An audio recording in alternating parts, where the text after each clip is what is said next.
mushy and you're you. Hello, you. And we're here at Dark and Creepy Diamond Painting with a whip and chat. So let's dive in. Before we get started, I will show you the tools of the trade. I am using 2 pins from Flower Designs. Oops. Let me get it right. Let me get it right. Oh gosh, let me drop it. Let me do all the things I'm not supposed to. Ha! Yay! Okay, so, yes, thank you. Good golly. So I'll be using these 2 pins from Flower Designs if I can keep them in my hands. My hands aren't working today, folks. Sorry. But yes, we got the little planchette pen and my newly acquired Michael Myers pen. Check that out. Pretty cool. Pretty cool. Got an art dot light board. We have, I'm not telling you what this is. You might have seen it when it was zoomed out. If you did, you did. If you know, you know. But I'm working on a Thanksgiving snack, a dessert. I am testing out this tray also from Flower Designs. This is, I think, the large size of their tray here. There's their little logo. Son of a biscuit. This is gonna go so well. Okay, clean that up, but just so we're all clear, that was 100% mushy idiocy and 0% tray fault. So I am testing this out. Haven't formulated any solid hard opinions on it yet. It's in its maiden voyages here. So if I notice anything off the top of my head, I'll tell you. And as we go along, I might point out some features and stuff. We are using Bee's Crafty Corner release papers, Dark and Creepy Diamond Painting Style. That's Etsy shop. So is Flower Designs. And I do have Alien Putty varying formulas in my pens. Is that it? I think that's it. I think we're ready to get to work and you know, chitter chatter. Beep, beep, beep, beep, beep, beep, beep.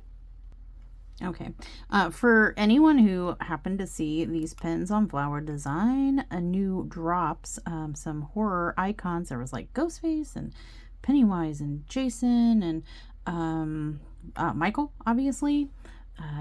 There are all kinds, some holiday ones and stuff like that. For anyone who saw those and thought for like one hot second I wasn't gonna get a Michael, that's funny. That's cute.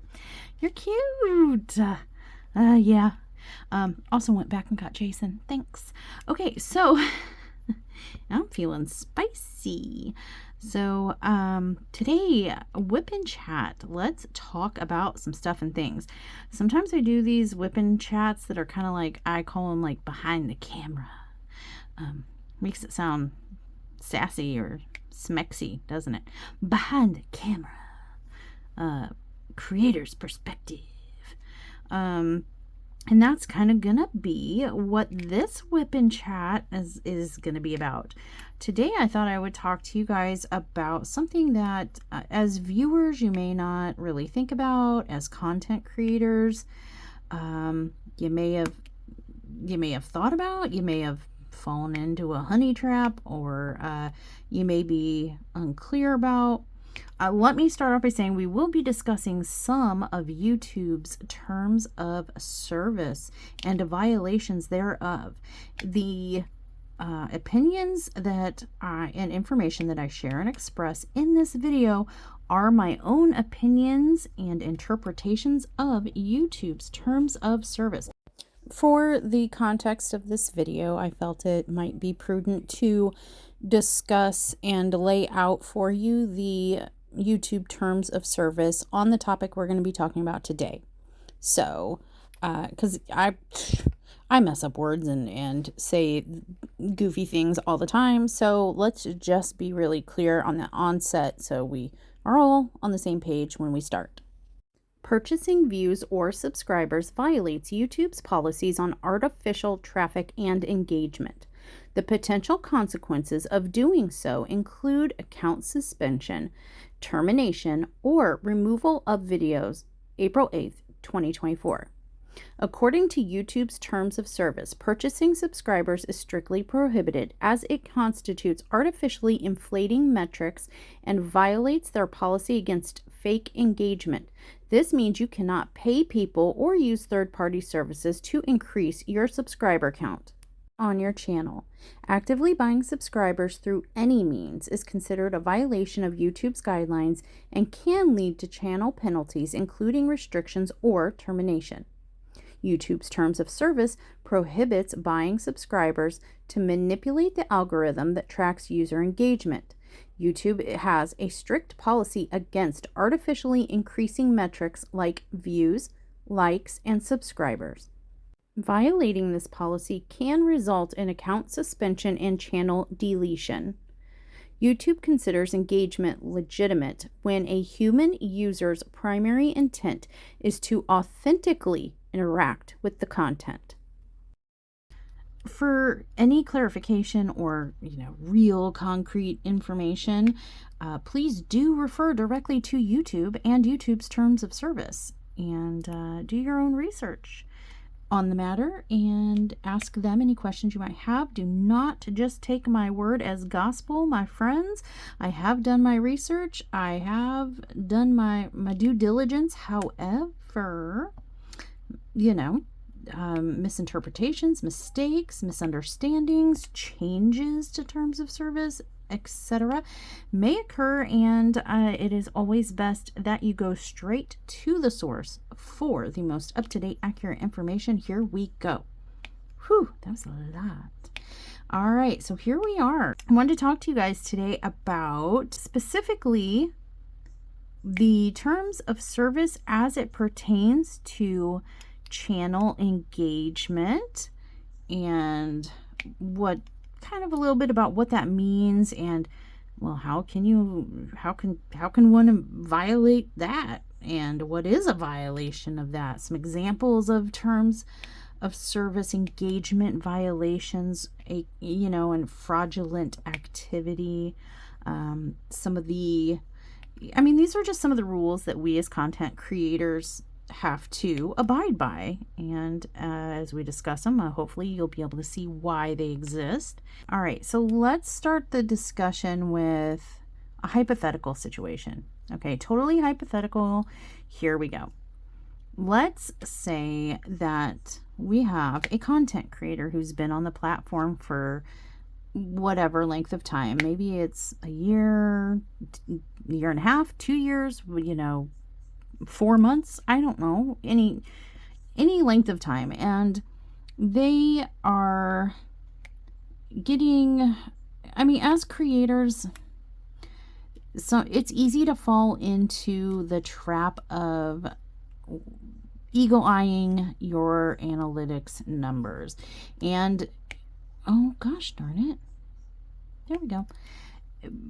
It's, I don't really know exactly where that comes from. I guess it's validation. I think that's probably part of it. As creators, we like to keep an eye on that stuff.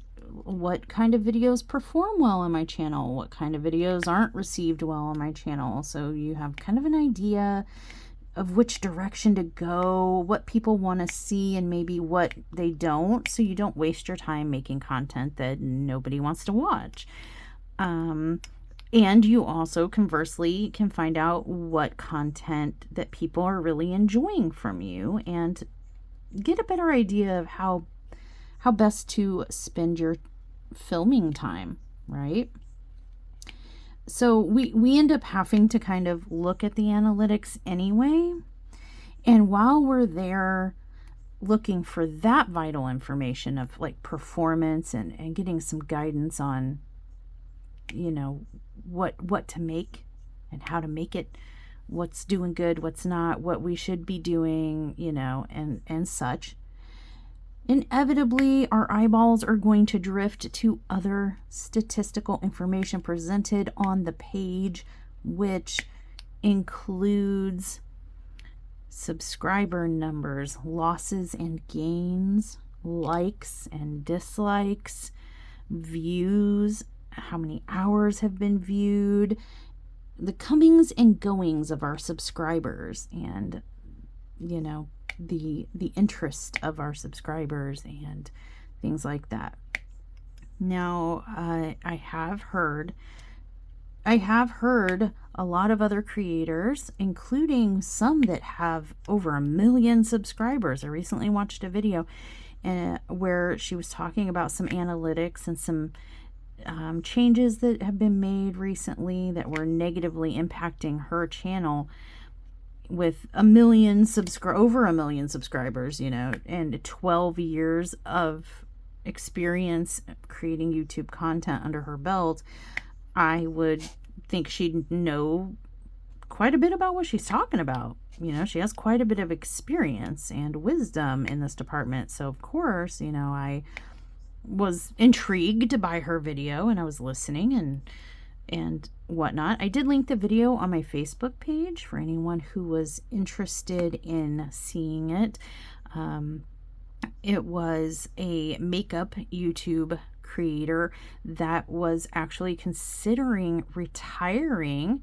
I guess she had made YouTube video creation her livelihood, and she was considering retiring due to some of the changes that had negatively impacted her channel that were out of her control. Just the way, I guess, the changes recently made by YouTube in the way that they serve content to you viewers. Like the way they present it to you to be found, to be watched, and to be searched, and etc., was actually having a really negative impact on her channel. And some of her viewers were not appreciating the changes themselves, but that's a whole other topic. My point in bringing this up is that she was feeling some type of way. Letter T. I'm working out of baggies. I did not have a chance to kit this up 26 before I started, so bear with me with the interruptions here. But in any event, 26. She did not... the things were out of her control, and she had noticed her views were down, and her subscribers were saying they weren't getting notifications about her new videos, and it wasn't popping up on her on their homepage the way it used to. And so like her videos were essentially kind of being hidden a little bit, like you had to actively search for them and all that stuff. So how that relates to what I want to talk to you guys about is that, you know, she was feeling, she had been on the platform for 12 years. She had over 1.1 million subscribers. She had created her life, her income. This was her job. She created a life around this endeavor and successful nature that she had with it. And then to, I guess, essentially be gut punched, you know, by some changes that were made that literally had even someone with her tenure on the platform thinking about retiring, because no matter, it was out of her control, and no matter what she could do, the tools that she had and at her disposal weren't enough to improve those analytical numbers, to improve. I mean, there's nothing she can do if people aren't getting notifications. There's nothing she can do about people's homepage and how the content is presented there. And it was actually hurting her livelihood, because she had centered her income and her livelihood around her channel. And it was pretty devastating from what I gathered from her video. It was a pretty devastating blow to her income, to her self-esteem, because before she realized what had been going on, she thought it was her. She thought, oh my gosh, like what has happened to where all of a sudden, like, my fans don't want to watch my content anymore, and am I becoming irrelevant? Am I getting too old? She does have her makeup channel, just, you know, for side note and background information. Her YouTube channel is centered around, it's called Hot and Flashy, and her name is Angie, and she centers her content around makeup and skincare tips and tricks for people of an advanced age, so an older, more mature crowd, and had been very successful at it throughout the years. And so she was starting to doubt herself and think, am I getting too old? Do people just not want to see me anymore? And, you know, is it my age? Is it relevance? Is it, you know, what is going on? And so I'm watching this, and I noticed some of this stuff happening on my own channel and my own numbers, and several other creators in our little corner of the YouTubeverse, you know, diamond painting and stuff, had noticed it as well. And, you know, we've been talking about it, so I investigated. I'm like, this is just to, you know, if we're all kind of noticing some hickadoos here and there, or decrease, a drop, and it's got even the big YouTubers feeling a certain type of way, and tons of people are noticing it.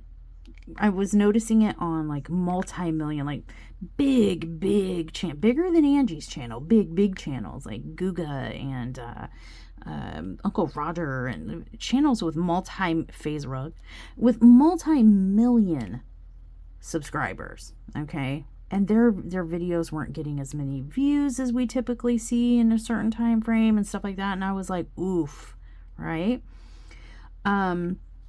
But as smaller creators, I can only imagine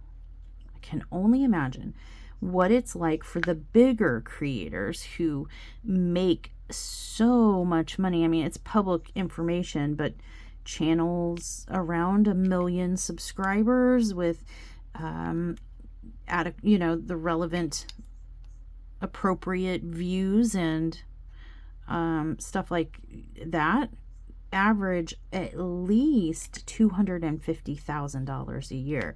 That is the estimated income for Hot and Flashy's channel, according to public record. And that doesn't include, you know, sponsorships, affiliations, any brand deals, any collaborations, and anything, memberships, super chats, super thanks, things like, you know, buy me a coffee, any kind of donations or anything like that. That's strictly just like AdSense revenue from views. Okay, she was, you know, you can probably assume that income amount is at the minimum doubled with all the other monetary features presented, but that $250,000 a year was solely based on AdSense estimations for a channel her size, and with the amount of views that her channel is documented as getting.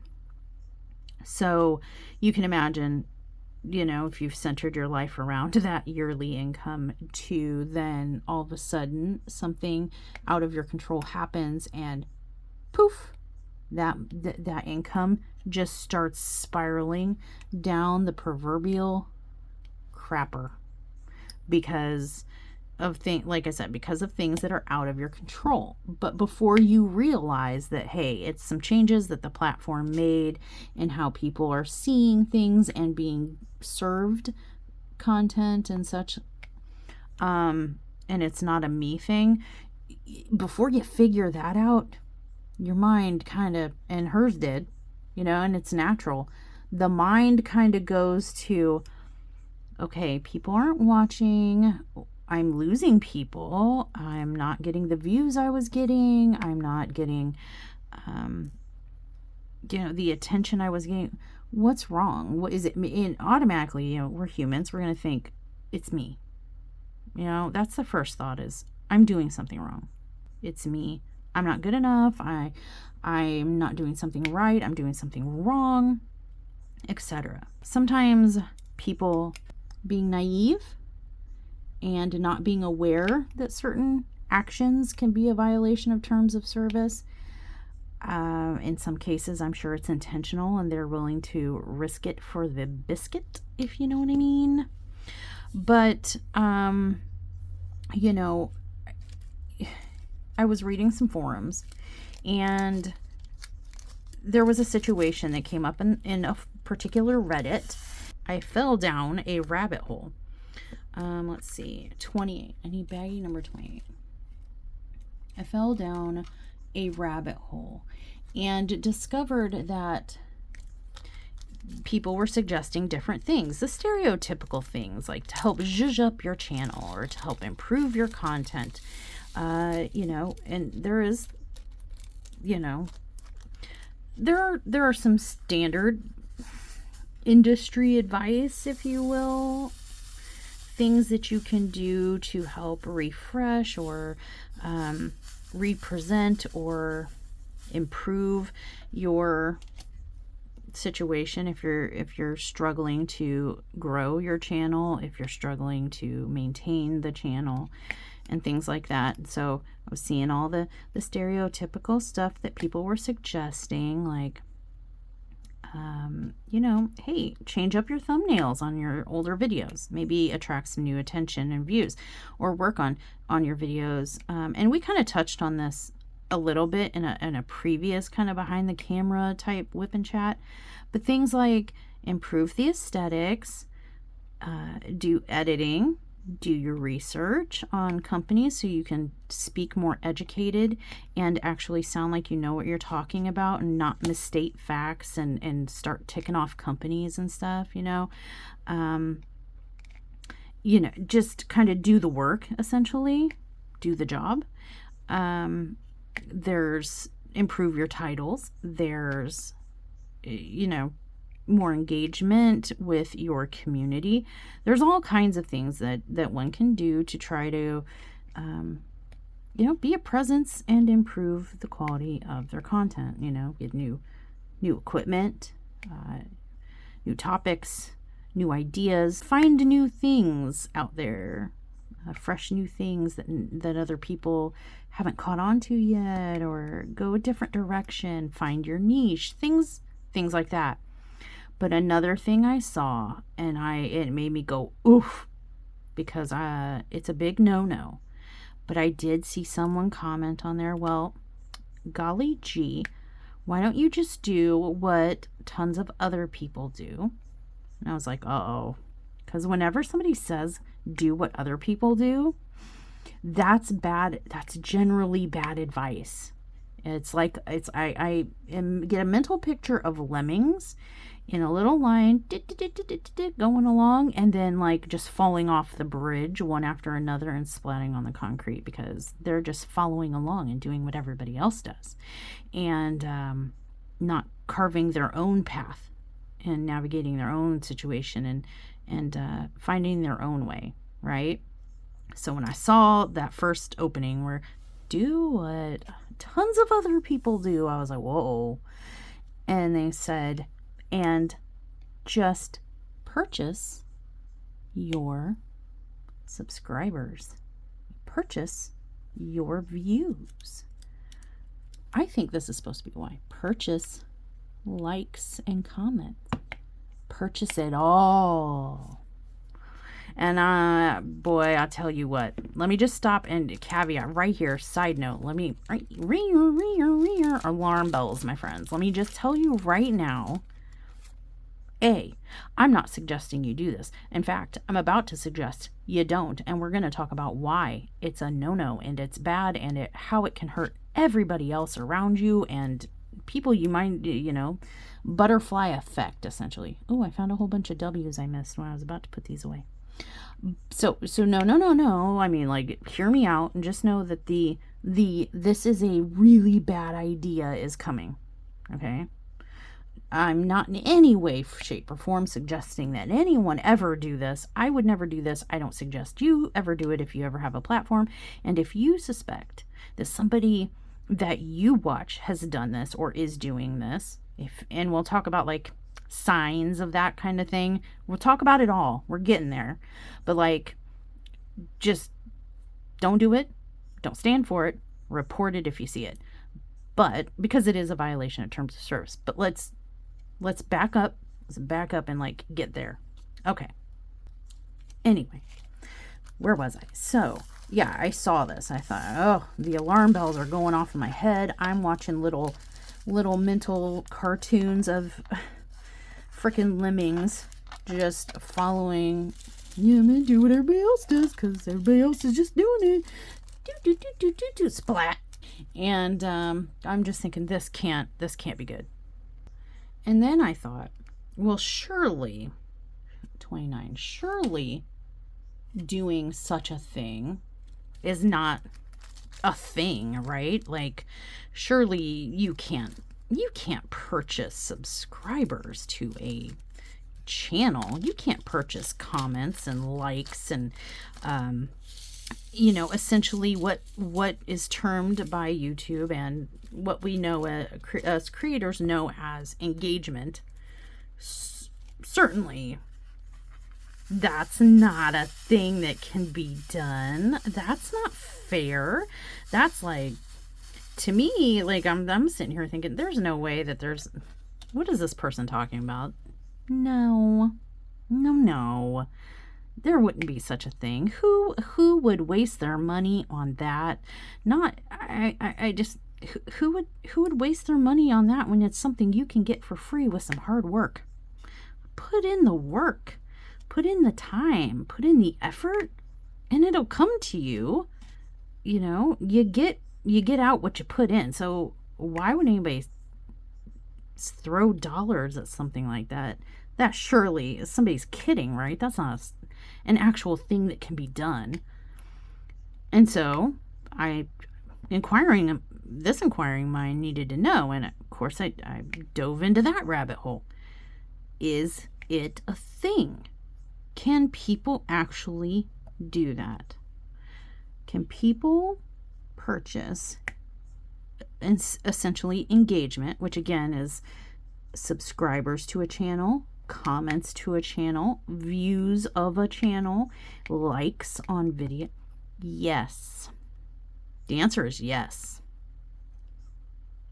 Did that just blow your mind? Because when I found out a while back that this was a thing, yes, it did. Blew my MFing mind. I was like, what in the actual poo-poo? And then I'm like, okay, so that's a thing, but it must be like super freaking expensive, right?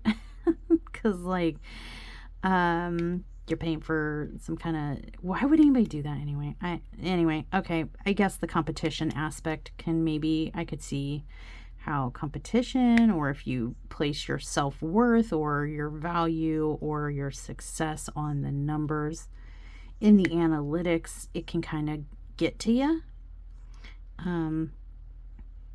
I guess I could see that as humans, but yeah, so I went looking. I'm like, for surely not.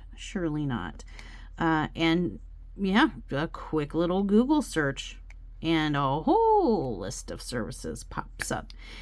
It's a whole industry selling this to creators, selling subscribers, selling likes, selling views. And then I started seeing on these services, like I never clicked into any of them because they had, to me, what looked like sus links, you know what I mean? Like, that's not something I want to click because I'm not sure what's going to hop onto my gadget from there. Not taking that chance, because I don't like, it was all fishy. It was all very gimmicky and fishy, the little blurb under the search results, you know what I mean?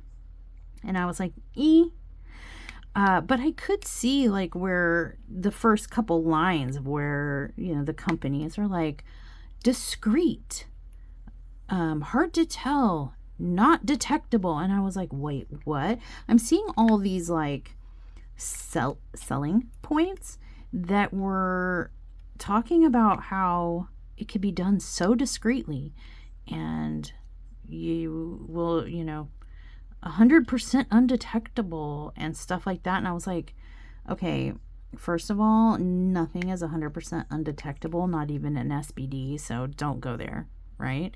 And I'm like, that's just not, there's so much info. No. And Daddy YouTube's got magic. You know, they see all, okay? And there's no way they're gonna not see something.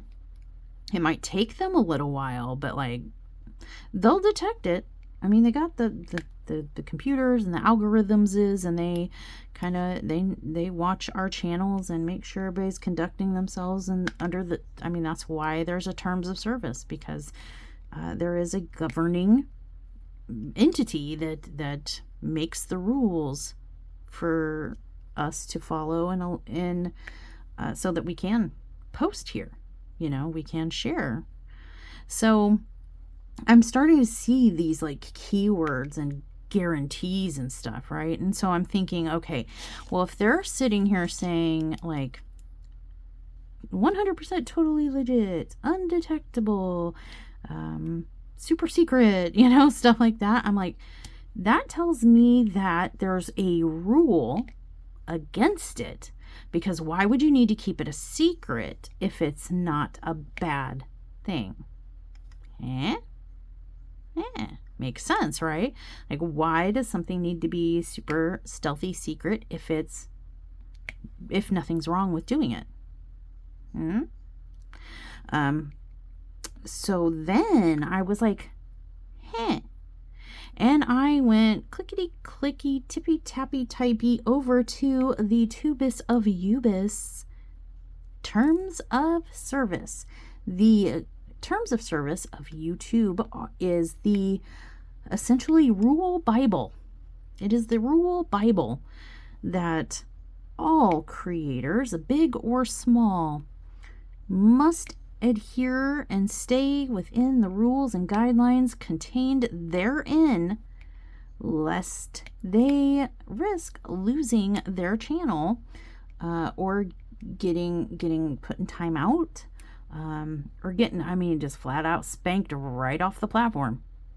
There are rules and terms of service that we agree, as creators, we agree to upon creating our channel and upon uploading every single video. Each individual video is a renewed agreement to adhere to the terms of service. And there's all kinds of rules about all kinds of things, but the one we're talking about right now, this time, is going to be this whole falsifying channel engagement, and what that is and what does that mean, because we kind of touched on it. We got there, we're there. So let's kind of define it, right? So engagement is one human. Oh, I didn't write the quote down, so please check the YouTube terms of service for the exact wording, but basically it is considered one human, one individual human making genuine contact with a YouTube channel for the intent and purposes of engaging with the content creator. Something along that lines. Like I said, Bad Mushy misplaced her notes and is not going to get up and go search for them, and is trying to remember this from the remnants of her squished, smashed gnat brain. But it is something to that effect. And again, please, if this rule, like if you're a creator and this rule applies to you, or if you're a viewer and you want to know more about the rules that your favorite creators have to abide by, or if you think maybe something is breaking a rule and you want to see if the rule is a rule, the thing you think should be a rule is actually a rule, please do always go to the source with anything, which it would be YouTube, and check out their terms of service for creator content creation. But essentially, yeah, engagement is things like comments on your videos, likes on your videos, subscribers subscribing to your videos, hitting the notification bell. Anything that engages with your channel is considered channel engagement. And it is there's all kinds of analytics and numbers and graphs and charts that we see, and that YouTube probably sees far more detailed information and far more of it than we do, but it is monitored. Side note, I was just taking a little pause break for a second, and I'm working on this area here, and I'm just going to let you guys know now. You know how sometimes we see words in our diamond painting symbols and stuff. I'll let you know now, this section right here that I'm going to be like plugging away at here in just a second, contains letters such as, like all grouped together, such as the letter C, the letter U, the letter M, the letter S. I'm seeing a lot of S, C-U-M, like scum. And I'm seeing like the other letters, but without the S too. And it's all like right here. Have fun with that. Okay, continuing on. Okay, so as I was saying, I need to look for the letter C, which is baggie number 6. Here you are.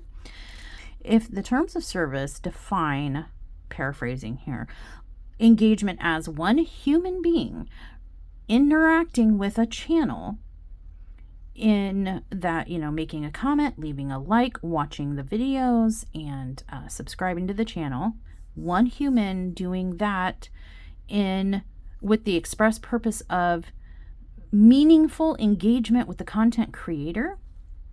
So what could be a violation of that? And we talked about that. We kind of touched on it, which is how we got here, which is basically cheating the system, and utilizing services such as the one that was referenced in the Reddit I saw, and purchasing that engagement to make it appear as if your channel is more successful than it actually is. Or I can only guess at why people might do this. The only thing I can think of is the competitive nature of the platform and people in general as humans, as well as mental, need for validation, need for succeeding at what you embark on. And for some people, they get carried away with it. It consumes them, and they have to, they will do whatever it takes. Thinking like, I don't know, I'm thinking like the whole Nancy Kerrigan and, what was her name? Gosh darn it. That was her name. Tanya Harding and Nancy Kerrigan, where they were competitors. They were teammates, so they were on the same team, essentially, but they were, I guess, competing for a medal or a spot on an Olympic team or something of that nature. Listen, I was a kid when it happened. I don't remember exactly. But what I do remember is the whole drama where it was alleged that this Tanya Harding friend, ice skater, they were ice skaters, and it was alleged that this Tanya Harding teammate hired someone, or herself took some kind of pipe or bat or something to a fellow teammate and competitor, Nancy Kerrigan's knee, to take her out so that Tanya Harding could have the medal or the spot or the prize, whatever the prize was, whatever they were competing for, that. She cheated the system to win, allegedly. Okay. And that's kind of the same thing here is, some people will do whatever it takes to get ahead, or what they consider getting ahead, even if it means breaking the rules and risking their entire, in this case, channel, their reputation, how they're viewed in their viewers' eyes, integrity. Had to take a second and figure it I'm having a day. I'm sorry, guys. Nat brain is like really not functioning on any cylinders. But yeah, you know, risking their integrity, the viewers' faith in their honest opinions and insights and conversation, and you risk it all. For what? Well, for some people, it's to get to that monetization goal. I have talked about this before, and I'll say it again.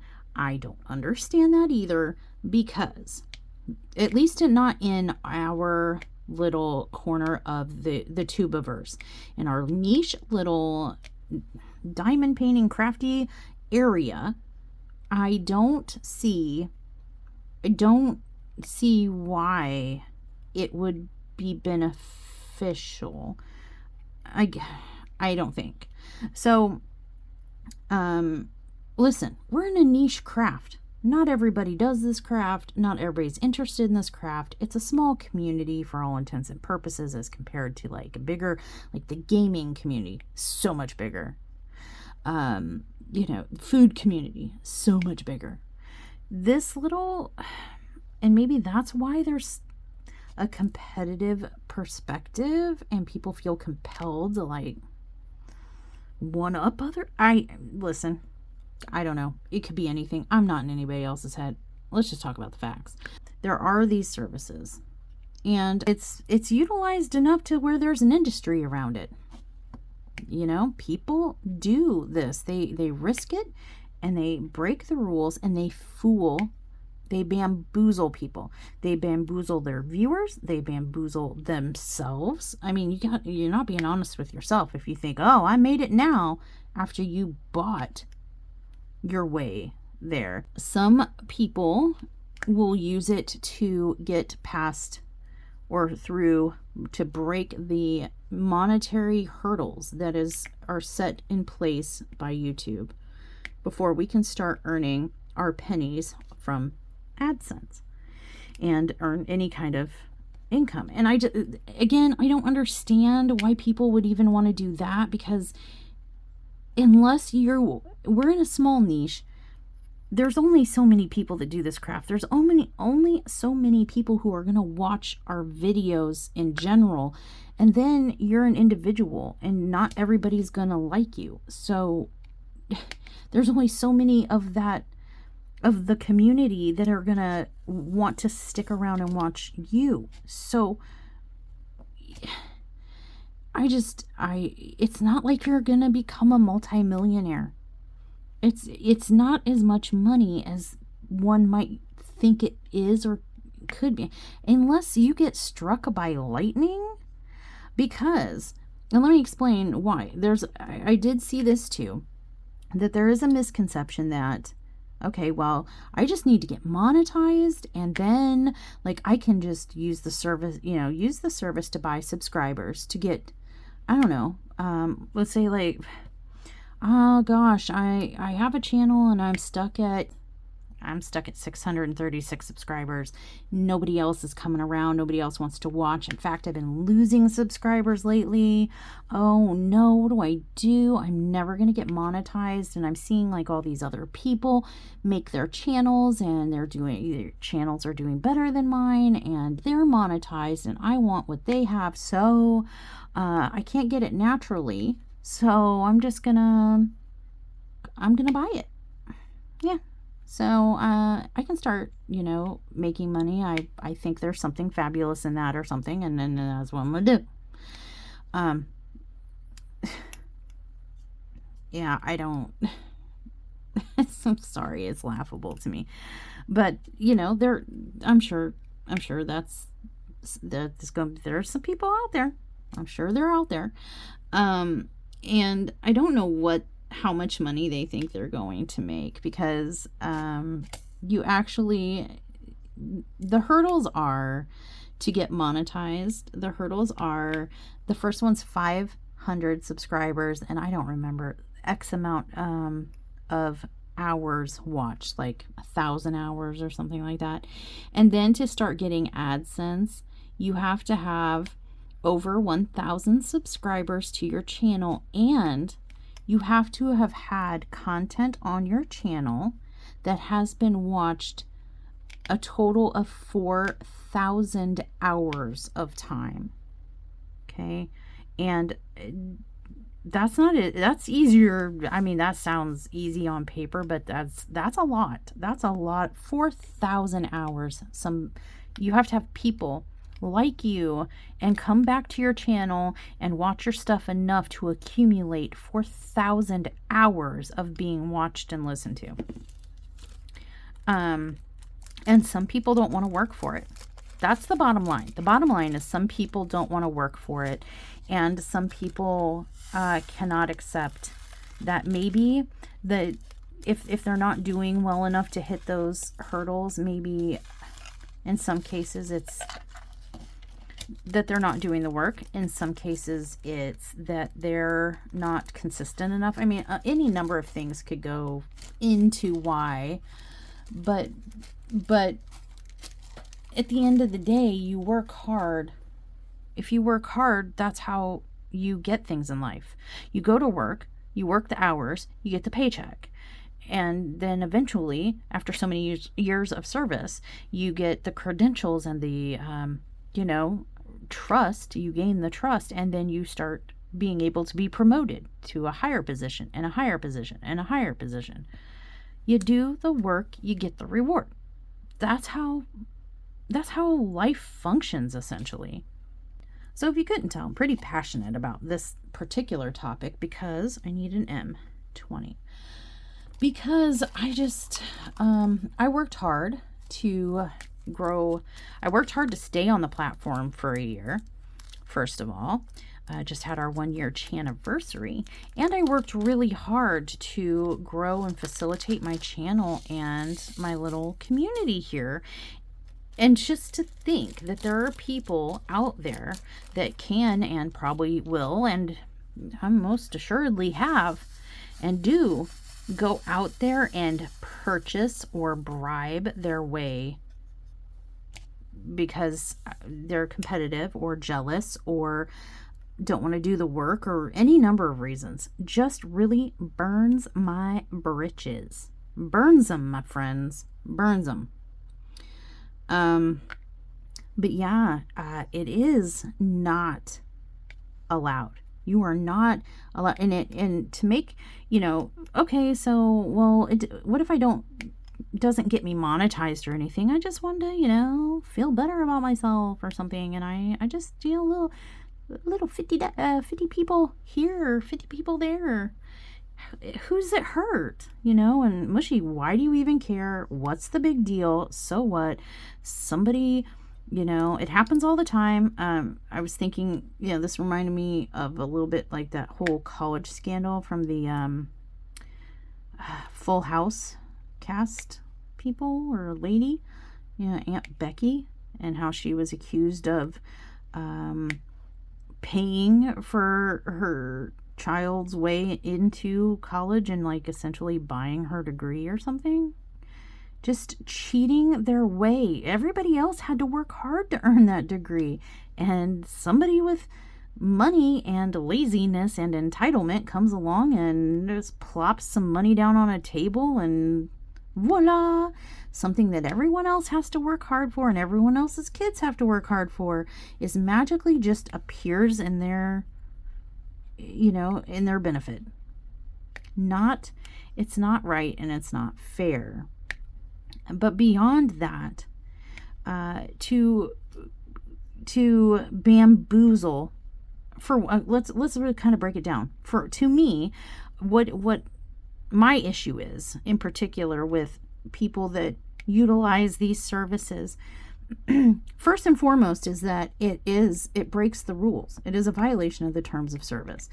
Some people might get away with it for a little bit, but trust, eventually, Daddy YouTube's going to catch up, and Daddy YouTube's going to catch on, and you're going to get got.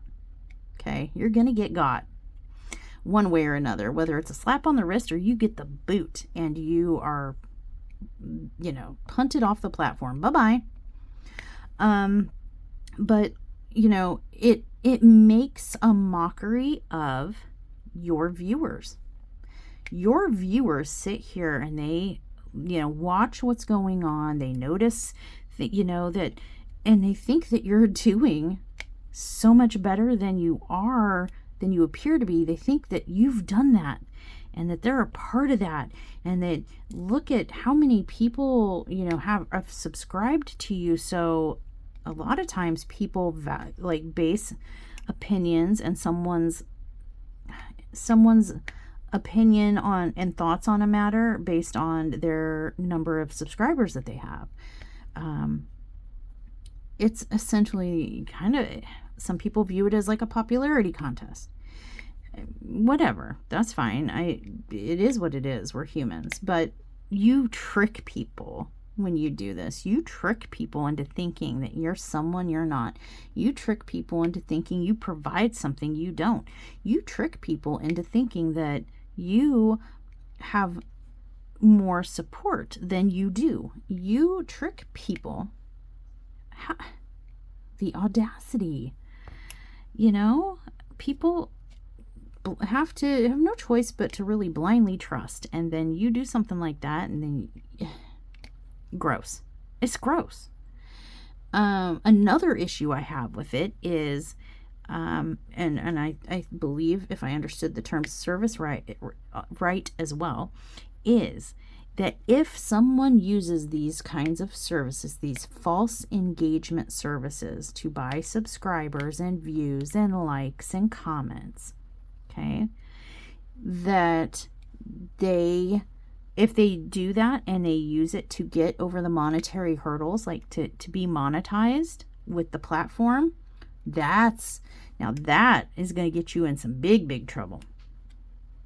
Because then we start kind of breaching into the fraud territory, because money is now becoming involved.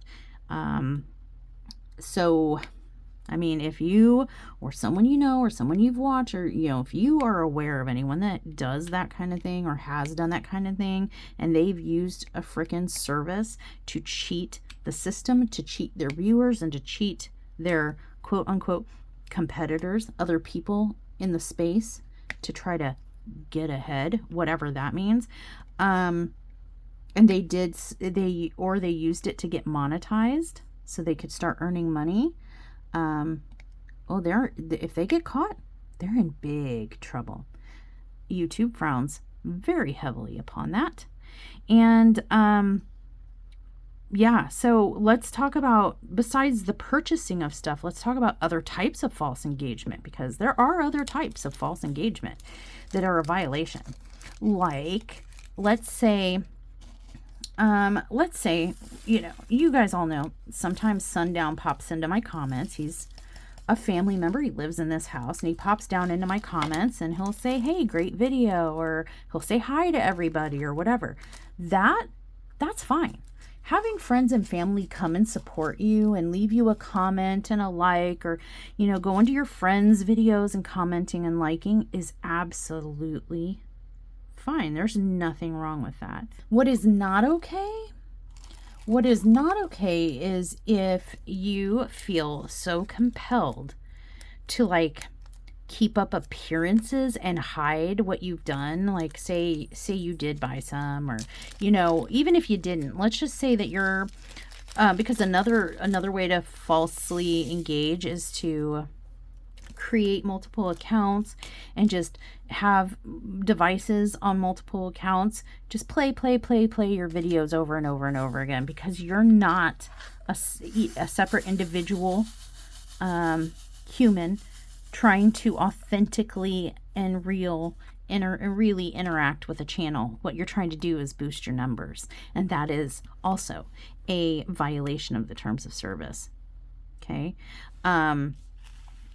That people have done that. I've heard of that. I've heard of people just either on their own account, if they're, hey, not everybody's bright, okay?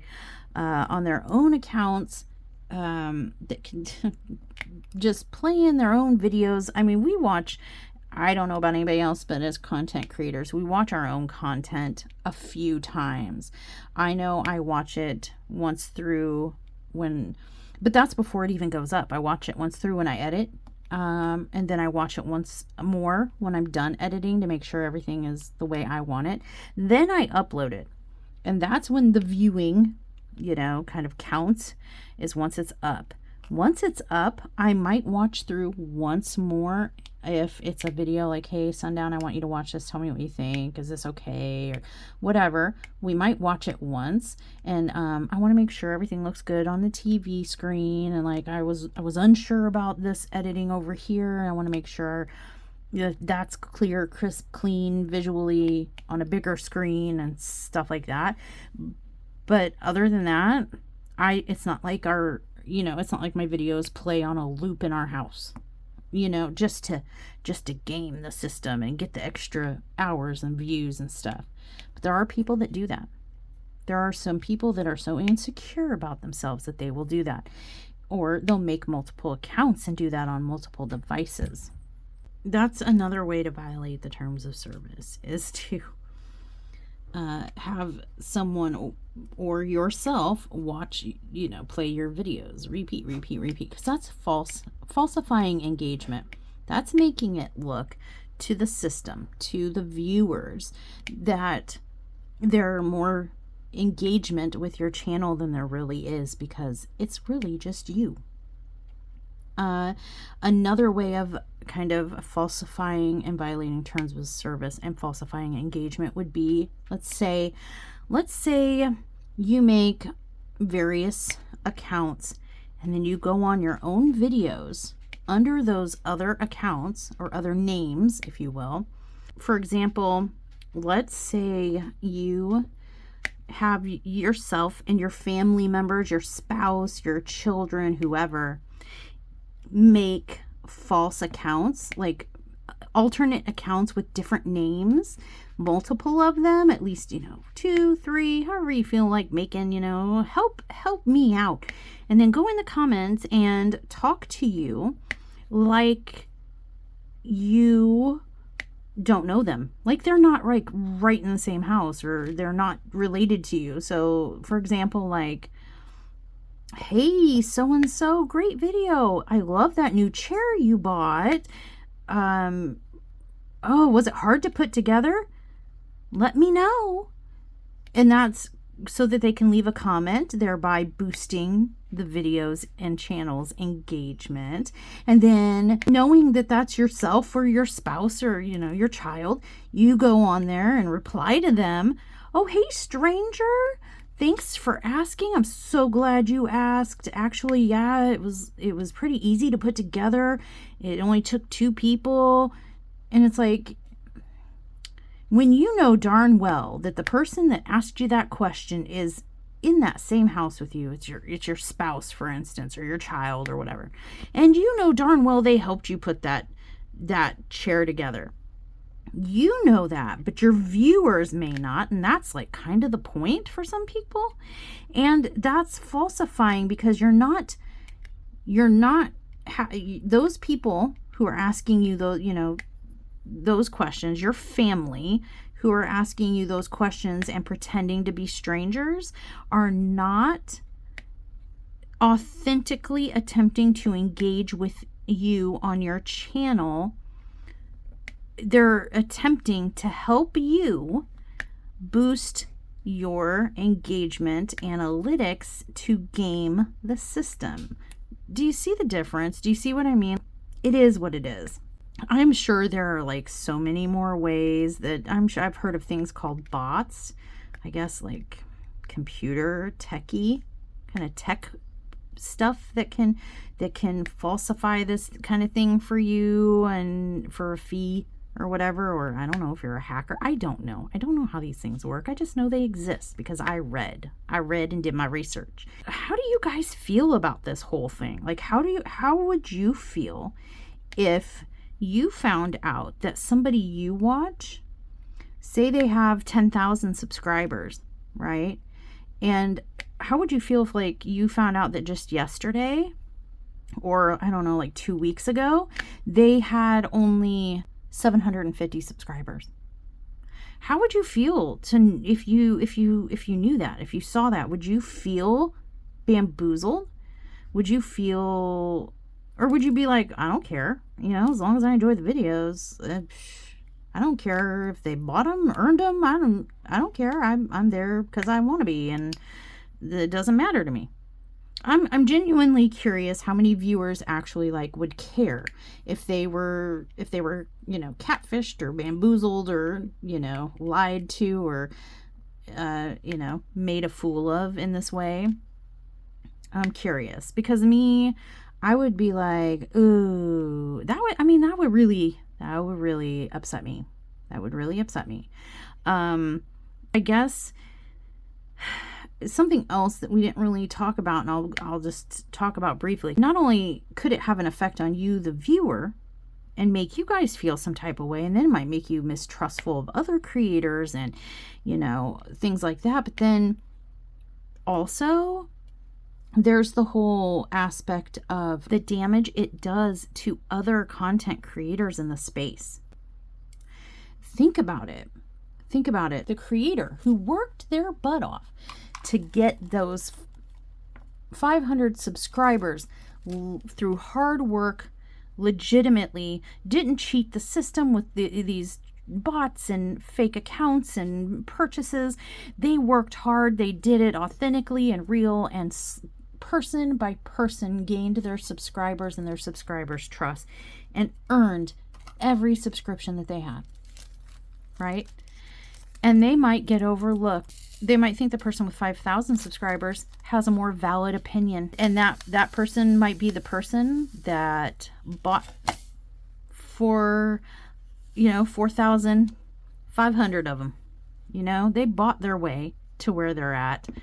They didn't earn their way to where they're at. So it can hurt in that way. Another way it can hurt is when someone utilizes these false engagement tactics. It can hurt other creators because it gives the algorithm, the computer, the system, the impression that, hey, ooh, this channel, this video, what, you know, both are getting way lots of positive feedback and traffic. This is something that people want to see. This is what the computer thinks. This is something that people want to see. We better push it out more. And so it pops up more in the feeds and stuff, in the recommended and things like that. So it's basically like climbing on the backs of other hardworking people. You're cheating them out of their fair shot at getting exposure, because you've essentially purchased your exposure. And yeah, that can hurt. That can devastate a new channel, a small channel, a struggling channel. Why not play fair? Why would you not play fair? Or for anyone that would or does or has or knows somebody who's done this within any genre, you know, and on any, are you proud of yourself? Why would you do any of these things? And knowing that it hurts people. It hurts other people. You proud? You happy? Is it everything you wished it would be? Is it everything you thought it was? Are you making the big dollars that you hoped for? Whatever it was you were looking for, did you get it? Yeah. Well, just know that, you know, you got it in violation of rules, and you got it on other people's backs, and you got it unfairly and unscrupulously. And one day, whether it's karma or the YouTube gods, they will catch up to you, and you will get what's coming to you. So enjoy it while it lasts is all I would have to say to anyone that might consider some of these shady tactics and practices, or who have done it, who are currently doing it. And as like a final thing, after we've talked about all this, some of you might be wondering, well, okay, great, it's out there, you've told us some of the stuff, you know, if you're not a creator, you might not understand or care to know or understand, like analytics and blah blah blah blah blah. But the nitty gritty mush, how can we tell? And see, that's the thing. It's all circumstantial evidence on our side as viewers and as other as creators. It's all circumstantial evidence. We can look at things like socialblade.com and look up any channel and see their recent analytics, like how many subs are coming in or out, going in or out, how many views are coming and going, what dates those views and subs came in, etc. And we can kind of make our own assumptions based on the data. Like me, I know that I use my channel as a comparison. You can believe me, you can disbelieve me. It's whatever it is. You can do whatever you'd like.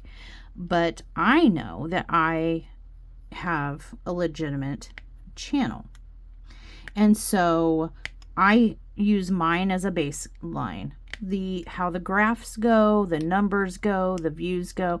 Now, yeah, an argument can be made. Channels are going to grow different and yeah, but I mean, I'm just using it as a baseline. I'm not saying it has to, anyone else's channel has to look exactly like my analytics do. What I'm saying is I know that I haven't done anything wrong, and I know that I can use and trust my generalized analytical data as a baseline when comparing it with any other channel. So for anyone else that doesn't have a channel, I mean, best judgment, just read the data and understand. And again, it's kind of like I said, assumptions and circumstantial evidence, because without a receipt, a transaction history, you can't ever say, unless somebody comes out and says to you, I did a thing, I did that, I'm sorry, or the receipt falls out of their pocket and you happen to catch it, falsely purchased, violation of terms of service, yada yada yada, $500. I mean, you're not gonna know. Things you can watch out for might be, I'm telling you, this canvas is the bane of my existence. It just does not, it's not clear. It is not clear. But anyway, yeah, things that you might look out for that could indicate that someone is doing something nefarious, is up to no good. Super very rapid growth for no reason. Same old videos, same old companies, same old thing, but one day their numbers just start shooting up for no explainable reason. Is it proof positive? No. I mean, we all have those videos. I've had some that perform way crazy out of nowhere better, way better than some others, when I first found a Raven Diamond art that performed, and still does to this day, perform huge, thousands of views. I got a bump in activity when I brought Rokari onto my channel, because it was something new and exciting that people wanted to see, and were looking for more information, and there wasn't a whole lot of places to go for that information. So of course got a bump from that. For me, there's things like my alien putty videos about my alien putty addiction. They, at least at one time, and may still be, but they were on Make Your Own Wall Art's featured tab on their Facebook page. So people that were going to their Facebook page would go up to the featured tab to find out more information, and they would see reference to my video. And I did see, occasionally there will be people that will say, hey, Mushy's got a video, here it is, go check it out. So I'll get extra engagement and subscribers and stuff like that from things like that. If you notice a channel, somebody that you've been watching, or that you're looking through their video stuff, and it's the same old stuff, it's same videos, different day, and they suddenly they've been at one spot for a long time, like say 500 subscribers for months, give or take, a couple, and then all of a sudden, pshum, they double that, or close to double it, within a week, 2 weeks, even overnight. I've seen it happen overnight. Then there's your sign. it's circumstantial. I'm not accusing or saying that that's a definitive, like, oh, they're, get your pitchforks and go get them, tiger. If it matters to you, it's something that you might want to like, interesting. Let me look into this. You can use socialblade.com to see channel history and channel current up to live data feeding and see like, oh, that's weird. This person was performing at averaging 10 subscribers every couple days, and then all of a sudden they got like 30 in a day. What day was this? Oh, it was this day. Well, let me go look at their channel. Oh, like that video is just a normal, like, everyday video. You know what I mean? Like, it's, again, circumstantial, but it's something to kind of keep your eyes on. If you start seeing comments in the comments section from nonsensical names, like bot names, or, I've even seen where some people use some weird mixture of their own darn name. It happens. Pay attention to who is commenting. What are their names? Because that, again, circumstantial, but I do know that there are people out there that do it. I've seen it. I've literally seen it. And it just kind of makes me laugh, roll my eyes, and ugh and disgust all at the same time, because, like, please, really? And it always frustrates me when other people don't notice. How do you not notice that is... Sound it out, my friends. I mean, take a minute and look. Take a look at that name. Isn't it familiar to you? Like, how am I the only one that sees this? But it happens. Again, that's a little less ambiguous when you see things like that. When you see conversations as strangers, people that are acting as strangers, a creator and a viewer, but it's very plain and clear that they are not, but they're pretending to be. They're asking ambiguous questions that they just to falsify engagement. Again, we can kind of maybe think or look or suspect and do all the inspector gadgeting, investigating we want. But the bottom line is we'll never really know. There's not going to be a big neon sign that has a definitive, you figured it out, you solved the case.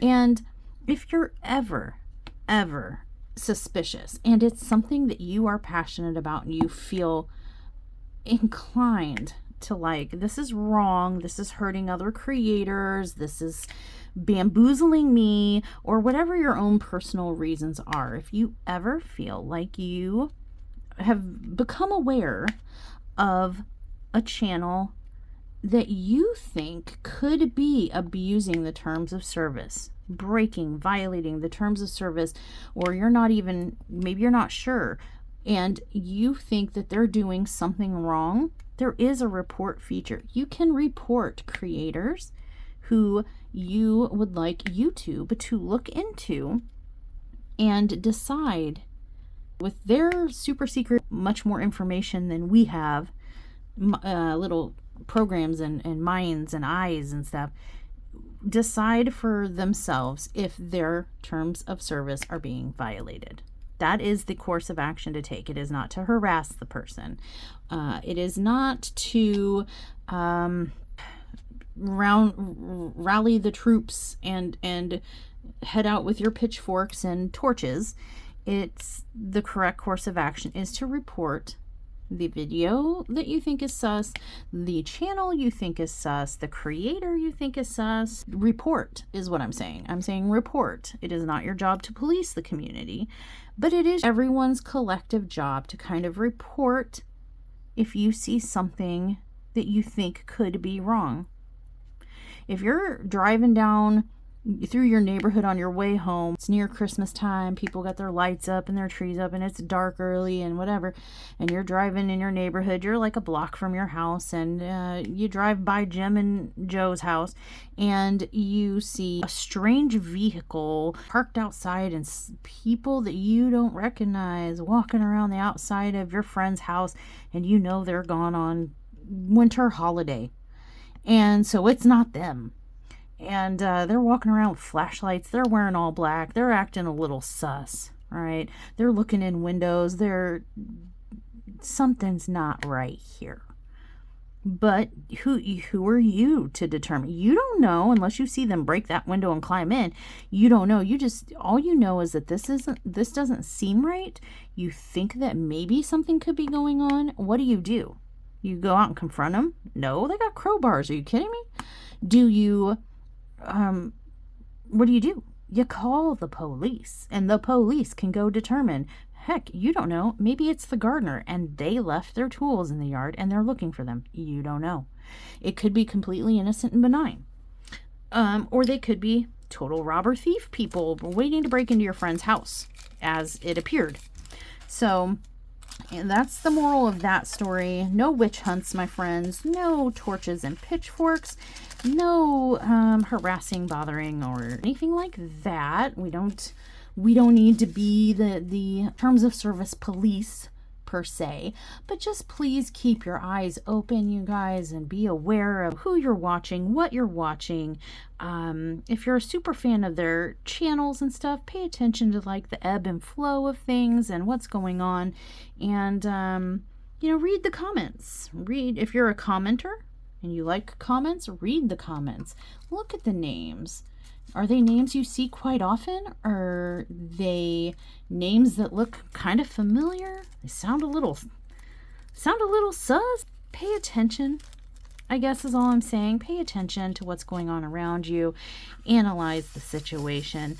And if this kind of topic, like the topic of gaming the system and violating terms of service, doesn't bother you, you don't care, doesn't have anything to do with me, so none of my business, then that's fine too. I mean, that's your prerogative.